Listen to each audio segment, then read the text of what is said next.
Hola a todos y todas, ¿cómo están? Espero que muy bien. Comparto en esta presentación criterios de diseño de buenos problemas para las clases de matemáticas. Y el recorrido propuesto es el siguiente. Por un lado, comenzar con un contexto y puntos de partida. Ese contexto básicamente son tomar algunos elementos de los diseños curriculares de algunos países de América Latina. Por el tiempo no podemos tomarlos a todo. Y lo que me interesa es mirar cuál es el espíritu de lo que se pretende con la resolución de problemas. En una segunda instancia, estas piezas de puzzle, como le estoy denominando, criterios para enunciar las consignas de los problemas y en esos criterios, cuáles son esas bases teóricas, marcos que nosotros tenemos de referencia hoy de la educación matemática y apoyados en una investigación en educación matemática que estuvimos desarrollando. Como mi tercer pieza de rompecabezas o en este recorrido, algunas propuestas y experiencias. Esas propuestas y experiencias toman como base los puntos de partida que cuento inicialmente y las investigaciones en educación matemática. Para cerrar con algunas reflexiones e intercambio con ustedes, y estas cuatro piezas las quiero ver articuladas en 7 experiencias que les quiero estar comentando, y esas las vamos a hacer en una especie de espiral, desde actividades que están desde primaria hasta llegar a niveles superiores. Pero la idea es tratar de ver en este recorrido, que va a ser bastante rápido por el tiempo, cómo se articulan todas estas piezas, todos estos componentes teóricos que voy a estar contando. Comenzamos entonces con el primero, los diseños curriculares de algunos países de América Latina, y voy a comenzar con el de Argentina, que es el que mejor conozco, el Marco Nacional para la Mejora del Aprendizaje en Matemática. Y allí, cuando se plantea qué matemática aprender hoy, se remarca incluso es aplicaciones en situaciones cotidianas. Y hay extensos ejemplos que aparecen allí, desde comprender si es conveniente una oferta o promoción de venta de un producto, recalcular ingredientes de una receta, entre tantos otros. El foco aquí es menor cantidad de contenido, pero mayor profundidad en los conocimientos matemáticos de los estudiantes, decidir el profesor cuáles son los saberes indispensables en tiempo real.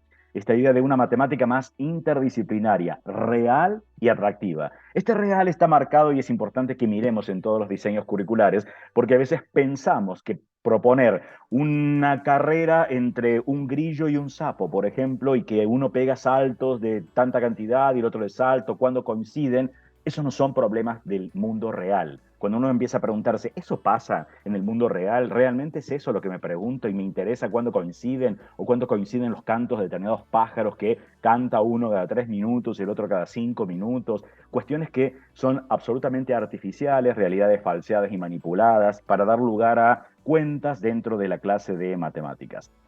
Entonces aquí el foco, como lo van a tener la mayoría, todos los diseños curriculares, la resolución de problemas, la comunicación. Esto es importante, ya ahora ya no es solo importante la respuesta que uno llegó a la resolución de un problema, sino es cómo uno comunica, porque en la comunicación, argumentación, fundamentación, es donde se ponen en juego conceptos, propiedades, procedimientos, esa red que establece el estudiante. Uno puede advertir qué tanto comprendió sobre el objeto matemático. La idea de desarrollo del pensamiento crítico, la capacidad de aprender a aprender de los estudiantes, el compromiso y responsabilidad que tiene que asumir ante la actividad de aprendizaje, el trabajo con los otros, el desarrollo de competencias digitales y los proyectos interdisciplinarios. Si nos pasamos a Chile y tomamos parte de los diseños curriculares, habla de un enfoque interdisciplinario y aprendizaje basado en proyectos. Habla del modelamiento matemático, donde es importante la argumentación, el razonamiento matemático y estadístico, la representación y estudio de fenómenos cotidianos y problemas propios de la disciplina o de otras áreas. También se habla del aprendizaje basado en proyectos, la resolución de problemas, y se enfatiza problemas vinculados a su vida cotidiana, pensar en el contexto en el cual se encuentran los estudiantes, fomentando la interdisciplinaridad, se dan orientaciones para la contextualización y ese trabajo interdisciplinario. También el desarrollo de la ciudadanía digital, dado que es impensable en el siglo XXI que los estudiantes no aprendan a ese trabajo de ciudadanía digital, y casualmente van a ser uno de los criterios que voy a retomar en esta segunda parte de la exposición para luego incorporarlos en el análisis de alguna de las consignas. Si nos pasamos al de Perú, el de Perú enfatiza la resolución de problemas y plantear y resolver problemas. Si nos ponemos a ver, no es fácil que un estudiante plantee problemas. No estamos hablando de que plantee un ejercicio. Si estamos trabajando con ecuaciones y le decimos, ahora usted plantee un problema, en realidad va a plantear un ejercicio, porque sabe cuál es el camino para resolverlo. Por eso está aclarado, no conocen de antemano las estrategias de solución. Ese es un campo hoy hasta de investigación interesante, toda la idea de invención y plantear problemas. Habla de problemas que resuelven los estudiantes, pueden ser planteados por ellos mismos o por el docente. Si nos pasamos al de Ecuador, el de Ecuador toma aprendizaje, se da un aprendizaje significativo cuando un estudiante resuelve problemas de la vida real aplicando diferentes conceptos y herramientas matemáticas. Habla de la resolución de problemas, de la modelización de la realidad, plantear, explorar y resolver problemas que requieran un esfuerzo significativo, se estaría mencionando. Nos pasamos al de Colombia, los estándares básicos de competencias, e inician con formular, plantear, transformar y resolver problemas a partir de situaciones de la vida cotidiana, de las otras ciencias y de las matemáticas mismas. Incluso esa mirada interdisciplinaria es importante y se habla de formular distintos problemas, posibles preguntas, posibles respuestas. Esto lo quiero retomar luego en las propuestas del análisis de algunas consignas. Formular argumentos, la comunicación, la fundamentación es importante y casualmente se recupera entre los 5 procesos generales que contemplan los lineamientos curriculares, donde se habla de comunicar, razonar, formular, comparar. Si nos pasamos al de Costa Rica, el de Costa Rica empieza planteando que juegan un papel crucial los problemas reales en los que aparecen, bueno, entornos físicos, socioculturales, se remarca la idea de contextos reales bien seleccionados, nos corresponde a nosotros los profesores, se promueve el contacto con los objetos matemáticos en una relación privilegiada con la realidad donde ellos emergieron, se habla de la modelización. La modelización no es usar los modelos matemáticos, sino ya es una línea dentro de educación matemática y los procesos de modelización son sumamente interesantes, el trabajo con proyectos donde se incorpora la modelización. Si nos pasamos al de México, el de México habla sobre la autenticidad de los contextos es crucial. Fenómenos de las ciencias naturales, bueno, vuelve a dar estas indicaciones que ya las encontramos en todos los diseños curriculares. Pensemos que los diseños curriculares son elaborados por especialistas en el área de educación matemática, entonces están impregnados con todas las investigaciones en educación matemática. Menciona que de algo debe ser resultar significativo para el estudiante, que debe representar un reto, menciona que es muy favorable para la idea de este estudio de las matemáticas, estos escenarios que uno busca deben ser muy favorables para la formación ciudadana, el fortalecimiento de la lectura y la escritura, privilegia la comunicación, el trabajo en equipo, la búsqueda de acuerdos, argumentos para mostrar determinados procedimientos, todo ese trabajo interdisciplinario, la comunicación, cambia nuestra idea de que en matemática es suficiente dar, hay veces, ejercicios aislados y rutinas nada más para el trabajo con los estudiantes. Si nos pasamos al de Brasil, y bueno, hacemos este va a ser el último que vamos a tomar, hacemos una traducción y tomamos así las palabras claves. Habla de una visión integrada de las matemáticas, aplicada a la realidad en diferentes contextos, vivencias cotidianas de los estudiantes de secundaria, demandas del mercado laboral, proyectos de bienestar de sus pueblos, utilizar la tecnología y aplicaciones digitales. Entonces, esta mirada la comparten los diferentes diseños curriculares y si miramos todos los países que no hemos tomado, tienen 2 puntos de contacto y ninguno se contradice. Entonces, no podemos ya imaginar esta clase de matemáticas donde está el profesor que llena todo su tablero, pizarra y los estudiantes en una actitud pasiva copian y aprenden técnicas para luego ponerlos en ejercicio. Como esta idea de ir desde lo general a lo particular que casualmente aparece en los libros de texto, por ejemplo. Voy a tomar el cálculo de Spivak, donde empiezo con la definición de límite, cuando uno dice, sé hoy por investigación que no puedo comenzar con la definición formal de límite, que ningún estudiante la va a comprender y hay estudios de por medio. Ir de lo general a lo particular no puedo hacerlo de esa manera. Incluso los que se llaman matemáticas aplicadas lo tienen de esa manera. Entonces, esto está avalado por la investigación investigación que no es el modo en que alguien aprende ni que esté estudiando. Y esto cuesta bastante cambiar en la formación de profesores. Entonces, hoy en día lo importante es la comunicación, la fundamentación, la argumentación, el trabajo interdisciplinario, los contextos reales, vida cotidiana o cercanos al estudiante, bien seleccionados, la alfabetización matemática, no solo la resolución de problemas, sino también la formulación, la invención y la reformulación de problemas. Con todo esto, ya terminamos con nuestra primera pieza de nuestro rompecabezas, nos llevamos esa idea y decir, ¿de dónde sale todo esto? Sale de las bases del diseño de problemas de las clases. ¿Y quiénes plantean estas bases del diseño? Y esto lo están planteando los diferentes marcos teóricos que tenemos en didáctica de la matemática. Me gusta esta imagen porque no hay que confundir que los diferentes marcos vemos la misma realidad, pero no vemos lo mismo. Aquí estaríamos, esta imagen se está viendo el sol, pero representa muy bien lo que yo entiendo que son los diferentes marcos teóricos. Y la riqueza de un profesor está en conocer diferentes marcos teóricos porque me permite ver cosas.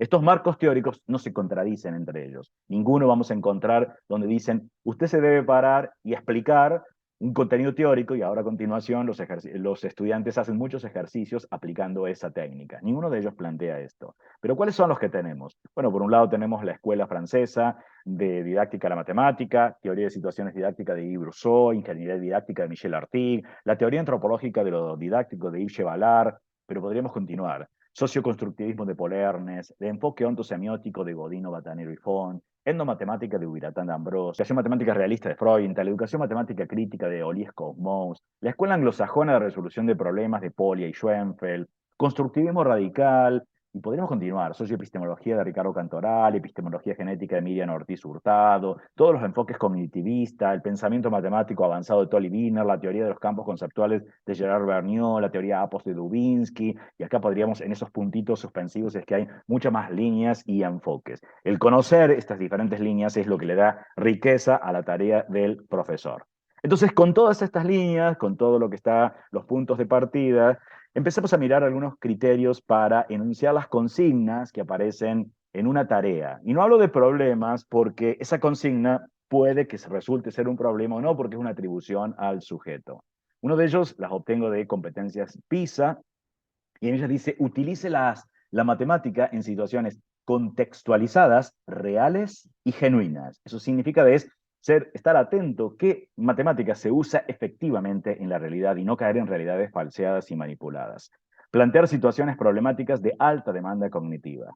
Los siguientes criterios se pueden encontrar en un trabajo de investigación que realizamos en la Universidad Nacional de General Sarmiento, un grupo de profesores que se encuentra en la red. Acá va a estar detallado con muchos más ejemplos de lo que yo puedo hacer en esta exposición, pero ahí está todo lo referido a lo que voy a contar a continuación con muchísimos ejemplos. Entonces, nos vamos a un tercer criterio. Si el enunciado relata alguna situación en un contexto real, yo tendría que estar haciendo preguntas referidas a ese contexto y ese relato. No podría estar pensando en un contexto real y le pido al estudiante encuentre una ecuación, encuentre la ecuación de la parábola, no podría pensar eso, sino que me tengo que estar preguntando qué podría preguntar en el contexto que casualmente use ese objeto matemático.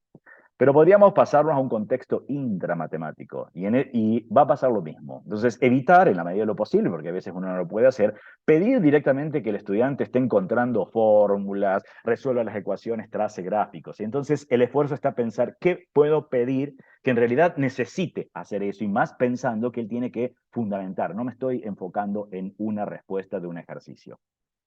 Una cuestión importante es, en la medida de lo posible, evitar dar información que asegure la existencia o la unicidad de algo buscado, porque eso aumenta el potencial matemático de una consigna si no aseguramos que existe. Cuando decimos encuentre, ya estamos diciendo que existe y a lo mejor que es único. Si no dejarlo abierto, ya les voy a poner ejemplos al respecto. ¿Qué pasa con esto? Si nos vamos con otra, que la actividad no brinde más información de la que se necesita para resolverla. Entonces, es decir, no dar las ayudas que a veces aparecen en las consignas, que dicen sugerencia, considere tal cosa, considere que inicialmente pasa tal cosa. No, porque eso no es dejar que el estudiante piense, sino decir que quiero que la actividad la piense como el profesor la está pensando. Otro punto es que la actividad no se encuentre en extremo pautada para una misma finalidad. No confundir que es que no tenga apartados. No es que si empiezo a mirar el paso 1 me está pidiendo algo que casualmente se requiere para el paso 2. Y lo que se requiere el paso 2 o en U2 se requiere para el paso 3. Es casi como decir en una receta los paso a paso que usted debería hacer para resolver esa consigna. Eso no debería pasar. Una cuestión, como todos habrán visto en los diseños curriculares, se promueve la comunicación, la argumentación, entonces que la actividad requiera justificar las elecciones que realizan los estudiantes, así como las que rechazan, porque eso promueve la argumentación, la comunicación y el uso de objetos matemáticos como conceptos, propiedades, procedimientos, y vemos en el estudiante cómo los articula al estar escribiendo. Nos pasamos ahora a algunos criterios para la inclusión de las TIC. Entre esos criterios tomamos el primero, favorecer la búsqueda de pruebas matemáticas. ¿A qué alude? Básicamente a visualización, experimentación, la sorpresa de lo que me estoy encontrando, la búsqueda de pruebas, la retroalimentación inmediata que me está dando a lo mejor un software. Un criterio 2 es imprescindibilidad de las TIC. La inclusión de las TIC tiene que ser, me permite hacer cosas que si yo no las tuvieras, no me permite encontrar matemáticamente esto. Esto no significa que en la consigna yo vaya a colocar, usando GeoGebra, realice tal cosa. Es un recurso.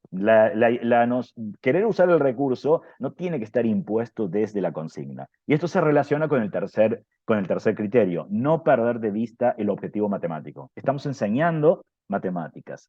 Y entonces, si salimos de una clase y nuestros estudiantes le preguntamos qué fue lo que vieron y dicen, estuvimos viendo GeoGebra, ahí nos estuvimos equivocando. GeoGebra es un recurso. Tiene que haber sido que vimos algo, funciones, vimos algo en particular, donde usamos un recurso. Y el cuarto criterio es incluir diferentes usos de las TIC.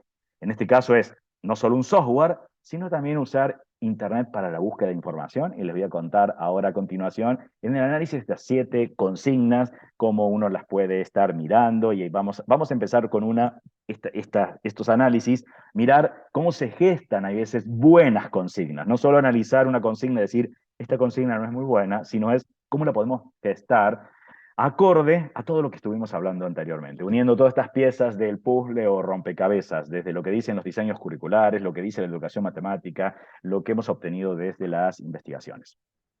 Tomo una de ellas que está tomada del Instituto Colombiano para la evaluación de la educación, para quinto grado, y aparecía esta consigna. Catalina tiene una fábrica de champú artesanal. Para elaborar 1 litro de champú utiliza 150 centímetros cúbicos de suavizante. ¿Cuántos centímetros cúbicos de suavizante necesita para elaborar 15 litros de champú? Uno podría preguntarse, ¿este es un problema de la vida real? A lo mejor, como está narrado, uno diría, sí, es un problema de la vida real.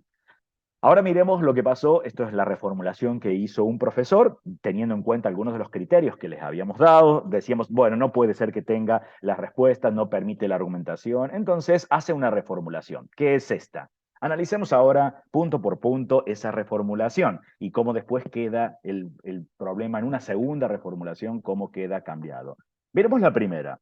Cuando menciona que utiliza 150 centímetros cúbicos de suavizante, la pregunta es, ¿ese es el componente central que tiene un champú? Y por otro lado ¿lo único que a mí me va a interesar es solo un componente del champú? Esto es como cuando estamos preparando una receta de comida y lo único que a mí me interesa si tengo que ampliar la receta de comida es un solo ingrediente nada más necesito o todos los ingredientes. Por otro lado dice que sabe que fabrica 5 champús diarios. Viene la siguiente pregunta, en la cual dice que le han pedido un salón de belleza 89 champú. 89 champú, ¿es razonable que un salón de belleza pida esa cantidad nada más? Y después la pregunta es, ¿cuántos litros de suavizante debe usar Catalina y cuántos días tendrá listo el pedido? Solo me interesa el suavizante y además, ¿cuántos días tendrá listo el pedido? No significa que si hace 5 por día, los siguientes días va a ser 5. Puede ampliar la cantidad, estar fabricando. Esto es como cuando hacemos una comida. Aumentamos la cantidad, no aumentamos exactamente el doble de tiempo. Entonces hay que ser cuidadoso porque si no estamos preguntando una realidad falseada y manipulada. Y por último dice que ella observó que había gastado 4,8 litros. Y se pregunta cuántos días de trabajo estuvo trabajando para haber gastado eso. ¿Eso es real? ¿Realmente me voy a poner Miro cuánto de suavizante gasté y ahora me pregunto cuántos días habré trabajado para haber gastado eso. ¿De qué me serviría esa respuesta? Entonces, alto, esto es una realidad falseada y manipulada. Estos no son problemas de la vida cotidiana. Estos son problemas donde uno busca solo que el estudiante haga cuentas, entonces lo ve absolutamente artificial a un estudiante. Pero ¿cómo sería una consigna sobre este problema mucho más interesante? Habría que buscar qué contienen los champús. Lo buscamos en internet, lo hacemos buscar a nuestros estudiantes que elijan, y entonces vemos uno, por ejemplo, el champú casero con aloe vera, contiene a lo sumo 150 mililitros de agua mineral, contiene hojas de aloe vera, nueces, cucharadas de aceite de almendras. Vamos con otra receta y habla de cucharada de fenogreco, habla de limón, 3 cucharadas grandes de agua mineral. Nos vamos a este otro, habla de 100 mililitros de leche de coco, 100 mililitros de jabón natural líquido, cucharaditas de miel, cuenta. Entonces ahora con esto empiezan nuestras preguntas con nuestros estudiantes. Tendremos que pedirle que ellos aprendan a formular, inventar y reformular los problemas. Una cuestión es decidir el envase y su capacidad. ¿Va a ser envase plástico? ¿Va a ser envase de vidrio? ¿De qué tamaño? ¿De qué capacidad? ¿Qué costo tendrían eso? ¿Se consiguen en el mercado si los quiero comprar para hacer mi microemprendimiento? Porque una cosa es que pueda decir me gusta este tipo de envase y después no consigo en ningún lado donde los están vendiendo. Lo torno real a ese problema.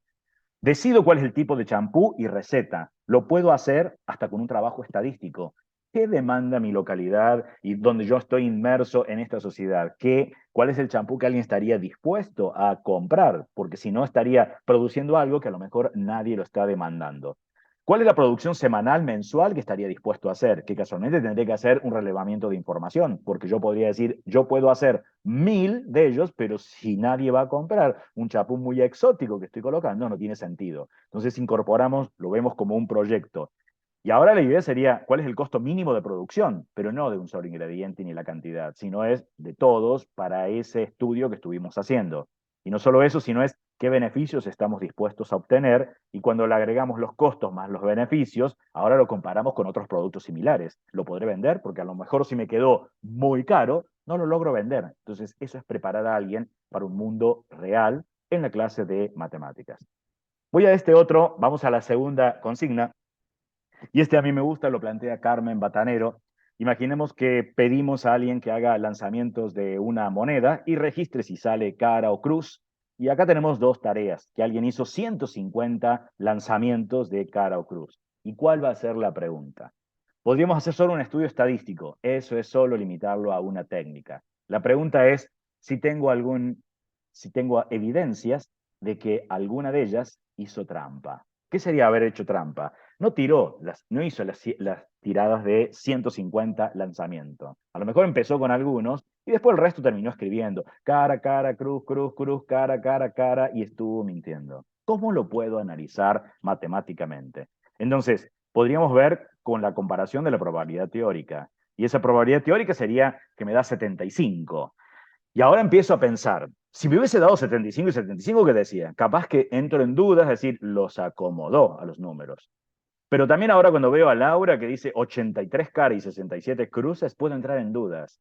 ¿Qué tanto me permite? Yo sé que no necesariamente me va a salir 75 y 75, pero ¿qué variabilidad le acepto a esos datos? ¿Hasta cuánto como máximo podrían salir la cantidad de caras para solo con ese criterio decir, para mí Laura está haciendo trampas y Sofía no, porque estamos un poco más cercana a la probabilidad teórica? Entonces, en estos casos podríamos decir, bueno, me inclino de que Sofía no, pero con Laura sí. Estos son todos los argumentos que uno empieza a dar y la comunicación.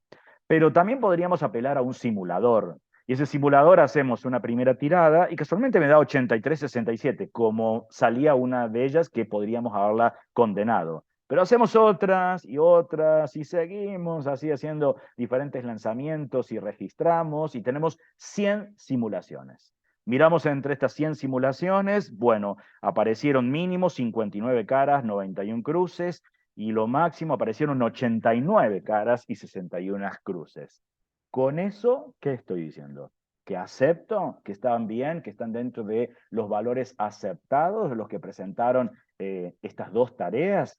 Puedo hacer un trabajo, mirar a través de las representaciones, incluso transnumeración, se llama en educación matemática, donde alguien tiene que decidir cuál es la representación que es más adecuada para contar o argumentar. Alguien puede decir, yo elijo un diagrama de tallos y hojas, y entonces, ¿qué leo de ese diagrama de tallos y hojas? O puedo hacer un diagrama de cajas, donde puedo ver que me aparecieron algunos valores atípicos, medias. ¿Veo la misma información en ambos? No. Pero sí, para este caso, ambas son buenas representaciones para comunicar ideas. Con la misma idea podríamos pensar un diagrama de puntos o hago un histograma. ¿Me sirve en este caso? ¿Qué leo? ¿Qué leo? ¿Qué información leo a través de estas representaciones? En realidad no me sirve para este caso usar estas representaciones. Vienen todos los argumentos como empiezan a aparecer con un problema. Podríamos hacer un análisis estadístico de estas 100 simulaciones, que me quedó con una media de 75.78, un desvío de 6.33. Lo comparo y empiezo a mirar. ¿Qué me dice eso? Bueno, lo puedo mirar en una distribución normal y entonces estar viendo más o menos un desvío de la media me queda entre 69,45 y 82,11. El de Laura no quedó ahí adentro. El de Sofía sí. La condeno a que Laura entonces por eso hizo trampas, porque en realidad estaba más o menos dos desvíos. Y entonces, ¿qué digo? Miro con esto, ¿qué opinión voy a dar al respecto? Entonces, puedo decir otra vez, Sofía está bien o los de Laura me siguen quedando dudas.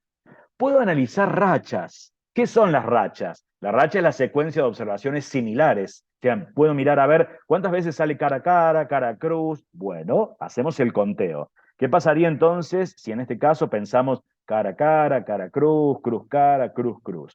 Entre los 150 lanzamientos, teóricamente se esperan 18,75, pero estamos hablando de números enteros, así que lo tenemos que estar pensando que estos van a ser 19 en total. Bien, analicemos entonces la racha de estas dos tareas. Al analizar las rachas, nos quedan estas cuentas. La de Laura, que no nos gustaba inicialmente, uno dice, está bastante parejo, muy parecido al 19. Sin embargo, Sofía tiene 30 cara cruz. ¿Hasta cuánto permito que varíe? ¿Hasta cuánto es lo máximo de caras cruz que podría esperar en estas rachas? Con el mismo criterio, acá podríamos decir, bueno, ahora Laura está bien, pero condenamos la tarea de Sofía con esto, porque se ve muy mal la tarea de Sofía. Podríamos mirar las rachas ahora de cada tres. ¿Qué es lo que ocurriría si tiramos cada tres monedas? Entonces tendríamos, bueno, cuántas veces sale cara, y así cada una de ellas, que en los 150 lanzamientos, teóricamente me darían 6,25, pero nos tenemos que llegar a un número entero, 6. Bien, miremos las rachas. Al mirar las rachas acá, sacamos la cuenta. Otra vez, ahora veo que la tarea de Sofía, que inicialmente parecía que estar bien, 0 cara. Y me aparece 14 cara, cruz, cara. Y entonces, ¿qué puedo llegar a decir? Que ahora entonces Laura te estaba bien y la que estaba haciendo trampas era Sofía. Miren cuánta matemática está detrás dentro de los argumentos sin tener una respuesta. O sea, no necesariamente hay una respuesta detrás. Podríamos hacer el lanzamiento nosotros. A ver qué pasaría si nosotros no hacemos trampa. Podemos apelar a un simulador, y este sería el lanzamiento que se hizo apelando a un simulador, anotando los 150 lanzamientos. Cuando hacemos el recuento, me quedó 64,86 cruces. Casi me quedó peor que la que estaba de Laura inicialmente, que tenía 83 caras. Acá tengo 86 cruces. Entonces diría, me condenaría, pero yo no hice trampa. Yo no hice trampa acá, lo hice real. Pero entonces, bueno, podemos analizar las rachas. Y al mirar las rachas, otra vez de 2 en 2, de 3 en 3, miro, ¿qué digo? Tengo 12 cara a cara. Tendría que haber salido más o menos teórico 19. ¿Lo acepto? ¿No lo acepto? Esta es la riqueza del problema. Y si analizamos la consigna, que lo hace Carmen Batanero, ella dice, el ejemplo nos muestra que la aleatoriedad no admite una definición simple y ni siquiera puede describirse por un único modelo. En la situación propuesta necesitamos varios para decidir sobre la aleatoriedad de las dos secuencias. Aunque ya tenemos sospecha de que Sofía hace trampa, sería necesario todavía nuevas pruebas para dejar a Laura libre de las sospechas. El ejemplo también muestra con claridad la diferencia entre modelo y realidad. De hecho, no esperamos que la asociación de Sofía o de Laura sean exactamente iguales al modelo teórico que está de fondo. Y admitimos como razonables unas desviaciones respecto a lo esperado en el modelo, siempre que sean pequeñas. Carmen agrega, observamos que la matemática no nos da ninguna regla inamovible para decidir si aceptamos o no el modelo como bueno. Incluso cuando llegásemos a realizar formalmente los contrastes de chi cuadrado, lo más que obtendríamos es un valor de probabilidad, la probabilidad de obtener el resultado dado para cada una de las tres pruebas. Pero decidir cuán pequeña debe ser esa probabilidad para asegurar que Sofía hace trampa es un riesgo que tengo que asumir fruto de una decisión personal. Y puesto que esta probabilidad nunca será igual a cero, siempre puedo equivocarme, incluso aunque el riesgo sea pequeño. Esta es precisamente una característica importante del razonamiento estadístico. Y Carmen dice, la estadística nos proporciona unos modelos para controlar la incertidumbre y conocer los riesgos que asumimos de antemano, pero nunca puede anular la incertidumbre, que es una característica del mundo en el que nos desenvolvemos. Nos pasamos a otra consigna entonces ahora. En Argentina es común el consumo de carnes y uno puede tener diferentes tipos de animales y acá entonces, ¿qué preguntas me puedo hacer? No tiene sentido que nos hagamos preguntas de licitación que encontramos la respuesta. ¿Cuál es el peso máximo que puede tener un cerdo? Que lo encontramos en Internet.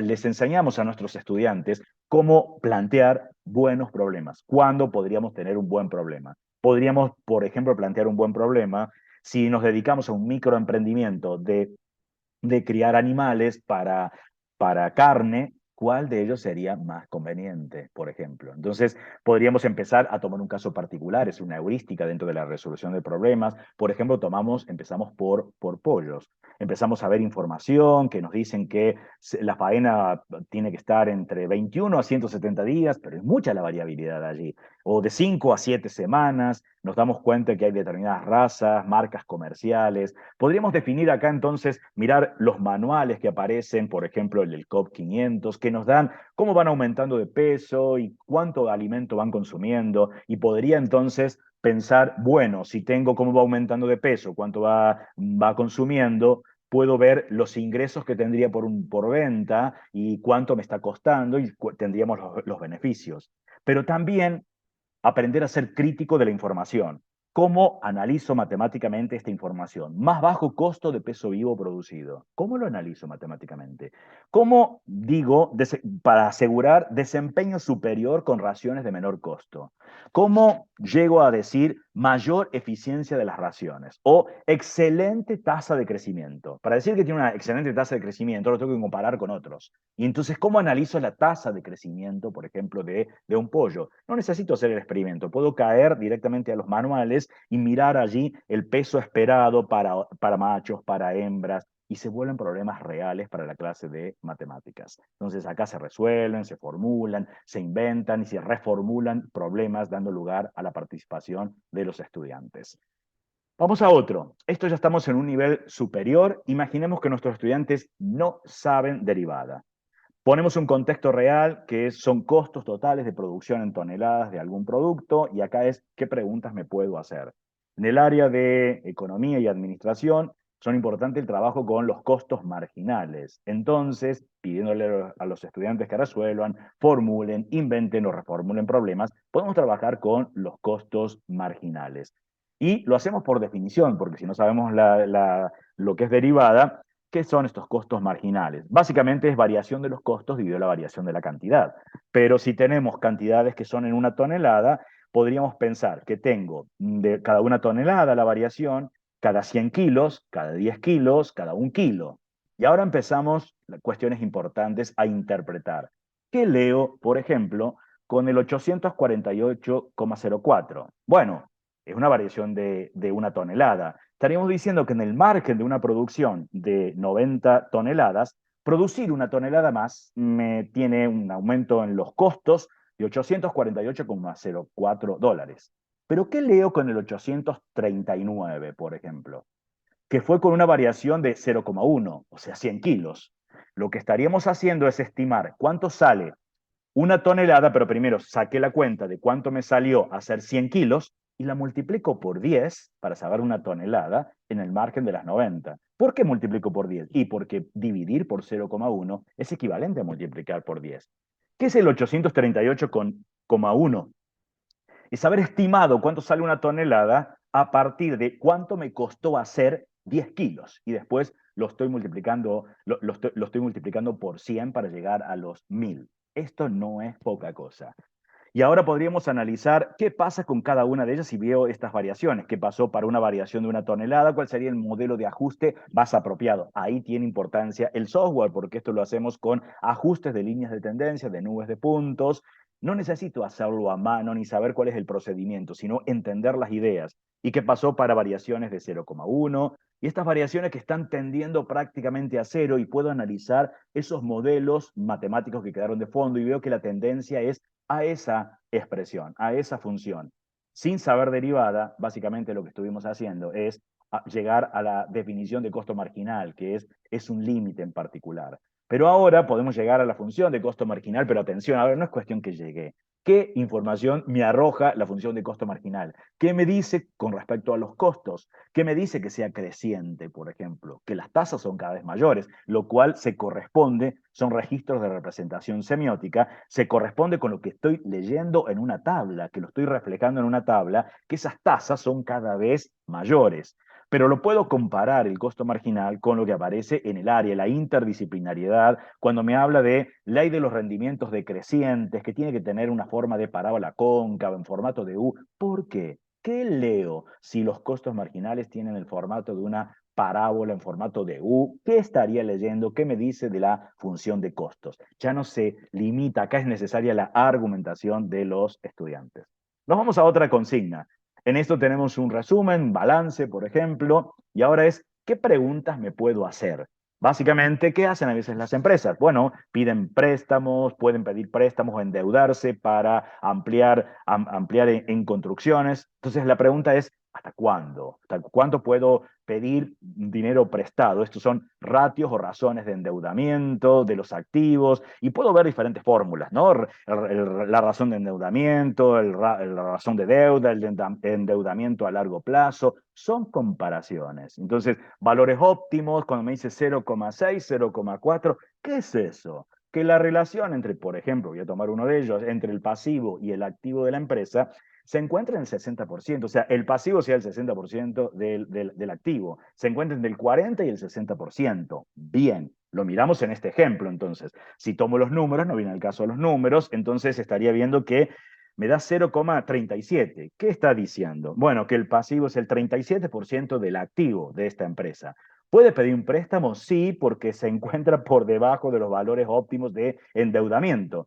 Si le llamamos con X o la letra que uno quiera usar al monto del préstamo, ¿qué va a ocurrir al pedir un préstamo? Aumenta el pasivo, aumenta el activo, entonces esa razón de deuda se encuentra entre el 40 y el 60%. Puedo apelar a un software para resolverlo, porque acá lo importante ya no es la cuestión mecánica de cómo lo resuelvo y darme cuenta entre qué valores, qué cantidad de dinero podía llegar a pedir esta empresa para encontrarse entre una razón de endeudamiento aceptable.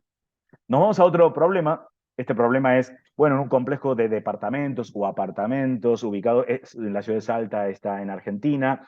Tiene una pileta o alberca de 4 metros de ancho por 11 metros de largo y la pileta se encuentra a unos 6 metros de la línea medianera, ubicada en la parte trasera del edificio, hacia el norte geográfico, donde se tiene una cubierta de madera deck, donde habitualmente las personas toman sol. El edificio vecino, ubicado al fondo y hacia el norte geográfico, plantó a 2 metros de la línea medianera una hilera de álamos piramidales como elemento ornamental y de protección contra los vientos. Y la pileta tiene un uso intensivo a partir del 1 de noviembre hasta los primeros días de marzo en Argentina. ¿Qué preguntas me puedo formular? Bueno, una de las preguntas básicas que aparecen por parte de los estudiantes, sin que el profesor es el que se la esté formulando, ante un caso que es real, esto que ha ocurrido, es si a largo plazo tendré problema con la sombra que están emitiendo estos árboles. Entonces, eso me lleva no solo a resolver, sino a formular, inventar, reformular problemas y argumentar. Puedo empezar a buscar información. ¿Cuál es la altura máxima de un álamo piramidal? Está entre los 20 a 30 metros. Tomemos 30 metros, por ejemplo, como caso particular. ¿Qué pasa con el Sol en todas estas fechas? El Sol cambia su inclinación sobre el horizonte. Entonces tengo para diferentes días, diferentes alturas sobre el grado de elevación. Tomemos algunos casos particulares. Entonces tenemos 30 metros. ¿Qué pasa para un determinado día? Para un ángulo de elevación de 74,18 grados. ¿Qué pasa para 67? Para 82, porque son en la variación de las diferentes fechas que estaría funcionando esta pileta.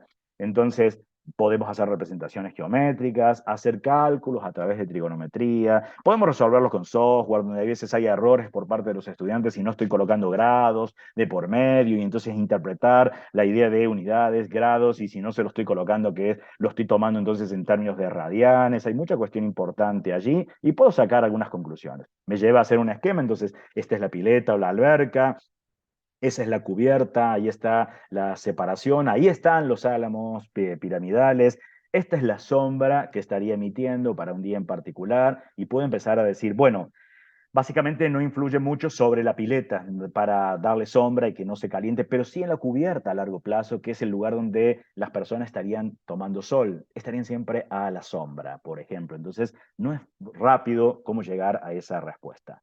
Y nos vamos al último de los problemas, analizar y fundamentar, si es posible, anticipar las características que tiene un número natural si solo se conoce la cantidad total de divisores. Entonces acá hay resolución, formulación, invención, reformulación y argumentación. Podríamos empezar con un caso particular. Tomemos el 15. ¿Cuáles son los divisores del 15? Y acá refinamos las técnicas. No tiene sentido que el estudiante diga, bueno, el 1 es uno de los divisores. ¿El 1 y cuál más? ¿Y por qué? Y el 15 tiene que ser, porque si el 1 es un divisor, quiere decir que el 15 se descompone como 1 por 15. Podríamos probar, el 2 no lo es, el 3 sí. El 3 y quién más, porque es 3 por algo. O sea, si el 3 es divisor, el cociente también va a ser un divisor al tener un resto igual a 0. Entonces, discutimos matemáticamente. Es con el 5. Y ahora entonces empezamos a argumentar. ¿Por qué sí o por qué no tendríamos divisores entre el 5 y el 15?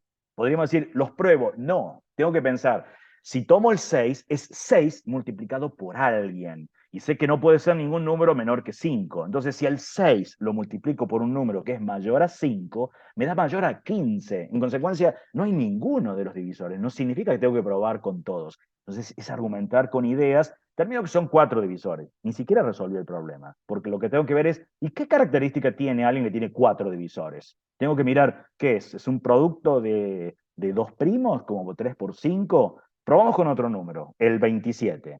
El 1 y el 27, ya sabemos. No lo es por el 2, sí lo es por el 3 por el 9 sería.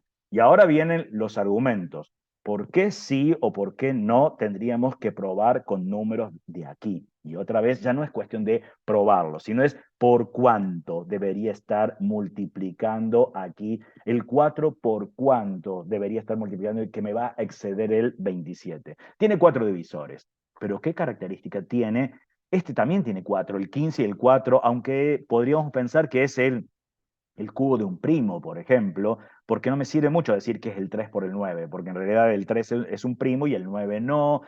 Bien, ¿cuáles son las hipótesis y conjeturas que puedo hacer para intentar resolver este problema en un contexto intramatemático?